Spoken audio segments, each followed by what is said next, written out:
Pandian store 4 எபிசோடில் இங்கே தங்கமயில், மீனா, ராஜு எல்லாருமே மாமாவுக்கு ஏதாவது gift வாங்கலான்னு சொல்லி பிளான் பண்ணி கிளம்புறாங்க. கிளம்பி போயிட்டு ரொம்ப நேரம் கழிச்சு வீட்டுக்கு வரவே இல்லை. ஏன்னா அவங்க அங்கே ஷாப்பிங் வேலையில் ரொம்ப பிஸியாக இருக்காங்க. இந்த பக்கம் காலையிலேயே சரவணன் அவர் எப்படியாவது தான் தம்பிங்க வாங்கின கடனை அடைக்கணும் அப்படின்னு சொல்லி ரொம்ப கஷ்டப்பட்டுட்டு இருக்காரு. அதுக்காக தனது ஃப்ரெண்ட்ஸுங்க நிறைய பேர்கிட்ட பணம் கேட்டு ஃபோன் அடிக்கிறாரு.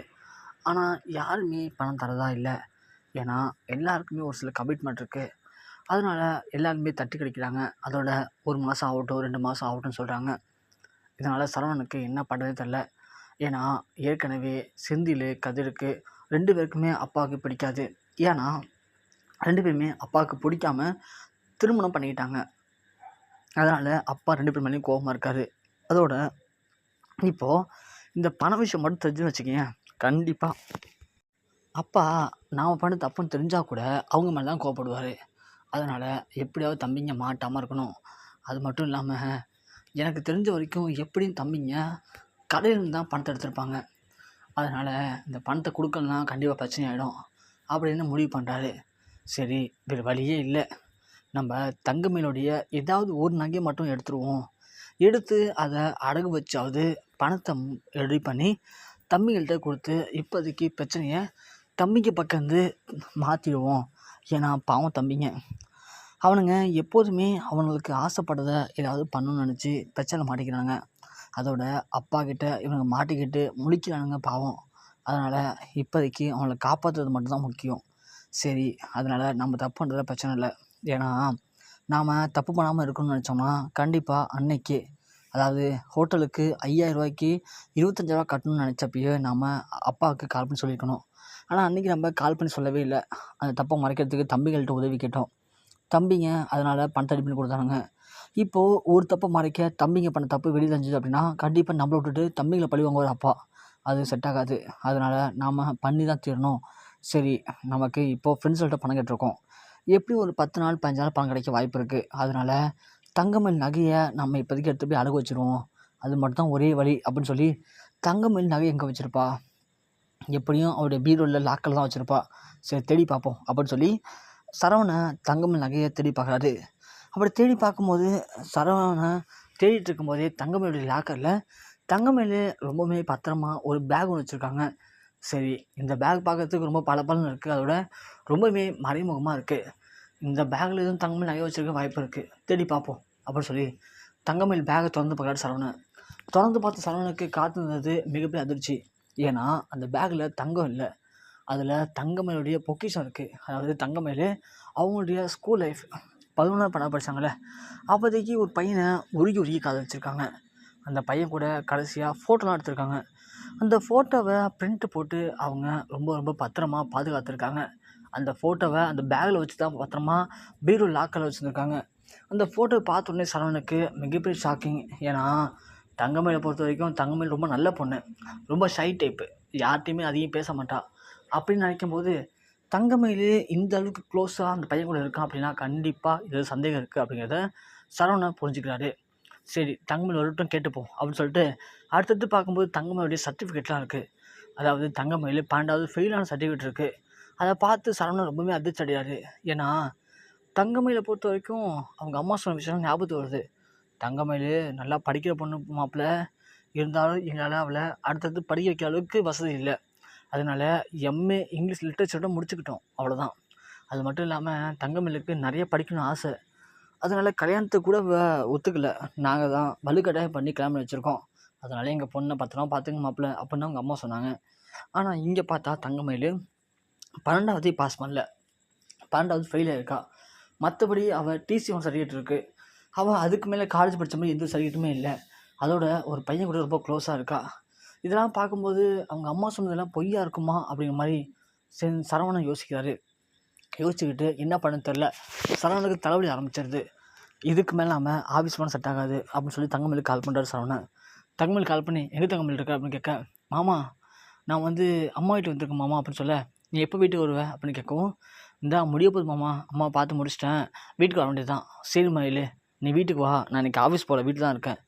ஏமாம்மா என்னாச்சு? எனக்கு கொஞ்சம் உடம்பு முடியல மயில், நீ வீட்டுக்கு வா ஏன் கொஞ்சம் அப்படின்னு சொல்ல, சரி மாமா நான் வரேன்னு சொல்லிட்டு தங்கமயில் சீக்கிரமாக ஷாப்பிங்லாம் முடிச்சு வீட்டுக்கு கிளம்பி வராங்க.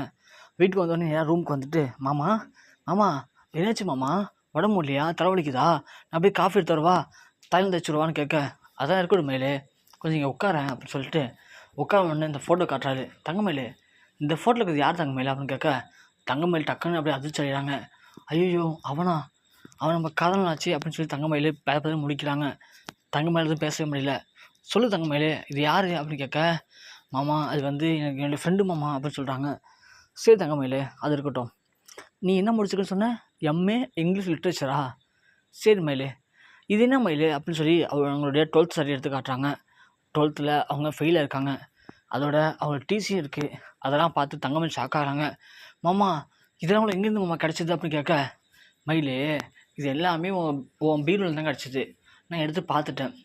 நீ கல்யாணத்துக்கு முன்னாடி படிக்கும் போது ஒருத்தனை காதலிச்சிருக்க, அது மட்டும் இல்லாமல் நீ 12ஆவதே பாஸ் பண்ணல. ஆனால் உங்கள் அம்மா நீ வந்து எம்ஏ இங்கிலீஷ் லிட்ரேச்சர் முடிச்சிருக்குன்னு சொல்லியிருக்காங்க. இதெல்லாம் பார்க்கும்போது நாங்கள் என்ன பைத்தியக்கார குடும்பம் நினச்சிட்ருக்கேன் மயிலே, இது மட்டும் எங்கள் அப்பாவுக்கு தெரிஞ்சுன்னு வச்சுக்கேன், உன்னை இப்பயே கழுத்து பிடிச்சி சொல்லி தள்ளிடுவார் அப்படின்னு சொல்ல, மாமா என்ன மாமா எங்கள் அம்மா சொன்னாங்க நீங்கள் எப்படிலாம் பேசுவீங்க அப்படின்னு சொல்லிட்டு. ஆமாம் உங்கள் தம்பிங்களுக்குலாம் கல்யாணம் ஆகிடுச்சு, அதனால் வேறு வழியே இல்லாமல் நீங்கள் பொண்ணு கேட்டு ஊர்வா தெரிஞ்சுங்க, ஆனால் யாருமே தரல. அப்போதைக்கு நான் தான் மாமா உங்களுக்கு வாழ்க்கை கொடுத்தேன், அப்படி இருக்கும்போது நீங்கள் என்னையே இப்படி பேசுகிறீங்க அப்படின்னு கேட்குறாங்க தங்கமயில். ஏன்னா ஏற்கனவே பாக்கி சொல்லியிருக்காங்க, இது மாதிரி என்னைக்காவது விஷயம் தெரிஞ்சு வச்சுக்கேன், நான் சொல்கிற மாதிரி பேசு. அதாவது ஏற்கனவே உங்கள் தம்பிங்கெல்லாம் காதலிச்சு ஓடி போய் கல்யாணம் பண்ணிக்கிட்டாங்க, அதனால் சரவணனுக்கு யாருமே பொண்ணு தரல, நாம் தான் பொண்ணு கொடுத்துருக்கோம். அப்படி இருக்கும்போது அவங்களாம் ஏற்றி பேச விடுறது மயில், நம்ம தான் அவளை பேசணும். அவங்க அடங்கி போகணும்னு சொல்லி அதை பாக்கியத்தை சொன்னதை புரிஞ்சுக்கிட்டு தங்கமயில் இப்போது சரவணன்ட்ட ரொம்ப ஓவராக பேசுகிறாங்க. அதனால் மாமா நீங்களாம் ரொம்ப பேசக்கூடாது, நான் தான் உங்களுக்கு வாழ்க்கை போட்டு பிச்சை கொடுத்துருக்கேன், அதனால் கொஞ்சம் அடக்கி வாசிங்க. அது மட்டும் இல்லாமல் நீங்கள் ஒன்றும் யோக்கியம் இல்லை மாமா, நீங்களும் காலேஜ் படிக்கும்போது இப்போ கல்யாணம் லவ் பண்ணீங்கல்ல, கல்யாணம் பண்ணிக்கணும் ஆசைப்பட்டீங்கல்ல, அது முடியல அவ்வளோதான். அதுக்காக நான் மட்டும் தப்பான மாதிரி பேசுகிறீங்க. நான் ஏதோ 2 போய் சொன்னேன், ஒன்று காதலித்தேன், அது எங்கள் அம்மா அப்பா ஏற்றுக்கல, அதனால் விட்டுட்டேன். அது மட்டும் இல்லாமல் நான் எம்ஏ இங்கிலீஷ் எடுத்து முடிக்கல, நான் வந்து 12th ஃபெயில் தான். அதுக்காக சரி குடும்பம் நடத்தலையா, பாண்டிய மாமாவுக்கு பிடிச்ச மருமகன் நான் தான் மாமா, அப்படி இருக்கும்போது நீங்கள் எப்படி மாமா என்ன இப்படி பேசுகிறீங்க அப்படின்னு சொல்லி தங்கமயில் பேச, இதை எதுவுமே எதிர்பார்க்காத சரவணன் ரொம்பவே ஷாக்காகி நிற்கிறாரு. தங்கமயில் நான் கூட உன்னை என்னமோ நினச்சேன், ஒரு வேளை உங்கள் அம்மா சொல்லி நீ ஏதோ பொய் சொல்லிட்டு நினச்சேன், ஆனால் பரவாயில்ல தங்கமயில், நீயே ரொம்ப வேறமாக தான் இருக்க. அப்போது நீ வந்து தெரியாமல் எதுவும் பண்ணல, தெரிஞ்சு தான் எல்லாம் பண்ணியிருக்க, அப்போ நான் தான் முட்டாக இருக்கேன்ல அப்படின்னு சொல்லி சரவணன் ரொம்ப ஃபீல் பண்ணுறாரு. சரவணன் சத்தம் போடுறதை பார்த்து டக்குனு கோமதி உள்ளே வந்துடுறாங்க. என்ன சரவணா ஏன் கத்திட்டு இருக்க, என்னாச்சுன்னு கேட்க, உடனே தங்கமயில் அழுது நிற்கிறத பார்த்துட்டு, என்னாச்சு தங்கமயில் ஏன் அழுதுட்டு இருக்க அப்படின்னு கேட்க, சரவணன் நடந்தது எல்லாத்தையும் சொல்கிறாரு. ஆமாம் இனிமேல் நம்ம ஏமாந்துட்டோம்மா, ஆனால் அதுக்கு தங்கமயில் பேசுகிற பேச்சை கேட்கும்போது எனக்கு ரொம்ப கஷ்டமாக இருக்குமா, தங்கமயில போய் இவ்வளோ நாள் நம்ம நல்லவன் நம்பணும், ஆனால் தங்கமயில் பரவாயில்ல ரொம்ப ஓவராக பேசுகிறாமான்னு சொல்லி நடந்தது சரவணன் சொல்ல, தங்கமயிலை பார்த்து கோமதி ரொம்ப கோவப்படுறாங்க. என்ன தங்கமயில் இதெல்லாம், என்ன அப்பெல்லாம் நீ பேசுகிறியா, என் மகனுக்கு நீ வாழ்க்கை கொடுத்துருக்கியா, அம்மா போதுமா, நீ என் மகனுக்கு வாழ்க்கை கொடுக்க வேணாம்னு சொல்லி கோமதி கத்த, பாண்டியன் உள்ளே வந்துடுறாரு. என்னாச்சு கோமதி ஏன் கத்திட்டு இருக்கா அப்படின்னு கேட்க, கோமதி நடந்து எல்லாத்தையும் சொல்கிறாங்க.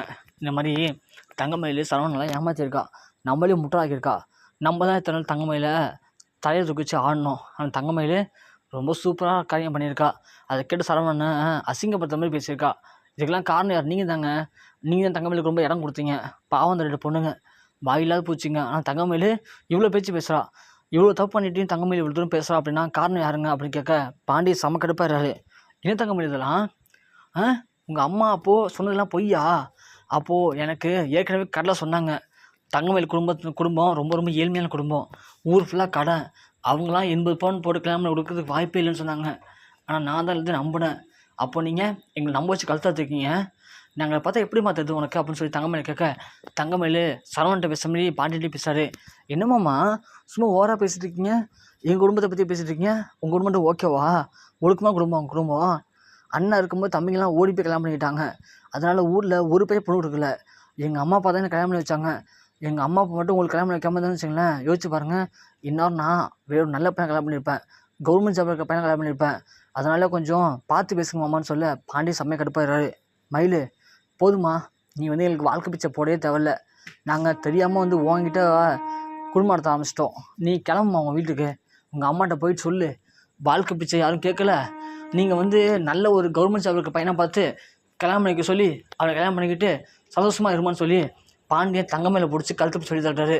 தங்கமயில் கொந்தளிச்சு போயிட்டு, என்னம்மாம்மா என்னையே வெளியே போய் தள்ளிட்டீங்களா? நான் போய் எங்கள் அம்மாட்ட சொல்லி கண்டிப்பாக இதுக்கு ஒரு நியாயம் கேட்க விட மாட்டேன். தப்பெல்லாம் உங்கள் மேலே வச்சுக்கிட்டு என்ன வெளியே தள்ளுறீங்களா? போனால் போது நான் உங்களுக்கு வாழ்க்கை கொடுத்தால எனக்கு இது வேணும் இன்னும் வேணும்னு சொல்லிட்டு தங்கமயில் சொல்ல, பாண்டியனே கொந்தளிச்சு போய், இந்த பாருப்பா இனிமேல் இன்னொரு வார்த்தை நீ பேசுன உனக்கு அவ்வளோதான் மரியாதை, ஒழுங்காக ஓடி போய்ட்டு அப்படின்னு சொல்கிறாரு பாண்டியன்.